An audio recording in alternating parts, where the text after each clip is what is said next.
Sir మీరు చెప్తున్న ప్రకారంగా మన ప్రీపోల్ సర్వేకి అండ్ ఇప్పుడు వచ్చినట్టు రిజల్ట్స్లో కొన్ని చేంజెస్ ఉన్నాయంటున్నారు. చొప్పదండి కానీ లేకుంటే కోరుట్ల మెట్పల్లి ఈ ప్రాంతాల్లో మనం అనుకున్నట్టుగా కాంగ్రెస్ పార్టీ అధికారంలో ఉంది కదా, కొంత ఫెచ్చింగ్ ఉంటుంది అక్కడ అనుకున్నాము.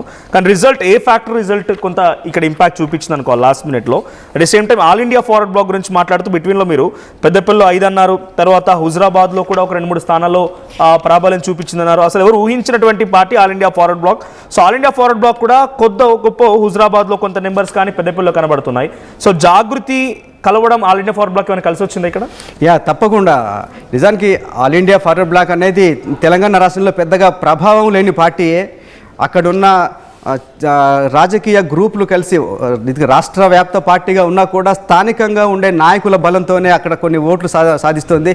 ఈసారి చాలా ఇంట్రెస్టింగ్గా కవిత ఒక పొలిటికల్ పార్టీగా ఇంకా ఒక రిజిస్టర్ కాకపోయినా, ఒక పార్టీ లేకపోయినా All India Forward Bloc seat ఏదైతే సింహం గుర్తుంది ఆల్ ఇండియా ఫార్వర్డ్ బ్లాక్కి, ఆ గుర్తు మీద కవితకు సంబంధించిన పార్టీ నాయకులు, తెలంగాణ జాగృతి ఏదైతే ఉందో ఆ పార్టీ నాయకులు All India Forward Bloc ticket మీద గెలవటం అనేది చాలా స్పష్టంగా కనిపిస్తుంది.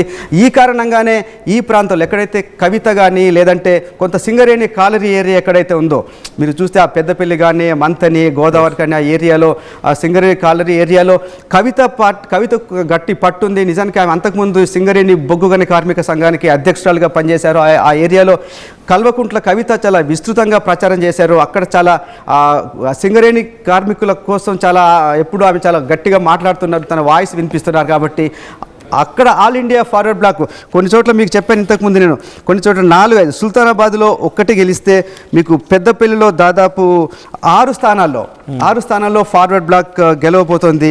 అట్లాగే ఇంకా ఈ కరీంనగర్ జిల్లాకు సంబంధించి కొన్ని చోట్ల ఈ ఆల్ ఇండియా ఫార్వర్డ్ బ్లాక్ ఈ 5-6 స్థానాలు రావడానికి ప్రధాన కారణం తెలంగాణ జాగృతి అధ్యక్షురాలు ఏవైతే కల్వకుంట్ల కవితకు సంబంధించిన పార్టీ నాయకులు ఈ All India Forward Bloc ticket పైన పోటీ చేయడం ద్వారా వీళ్ళకున్న వ్యక్తిగతమైన ఇమేజ్ కావచ్చు, లేదా కల్వకుంట్ల కవిత అక్కడ వాళ్ళకున్న ఒక పార్టీకి సంబంధించిన బలం వల్ల ఇక్కడ ఆల్ ఇండియా ఫార్వర్డ్ బ్లాక్ ఒక మంచి ఇంప్రెసివ్ రిజల్ట్ కూడా రాబోతుంది మనోజ్.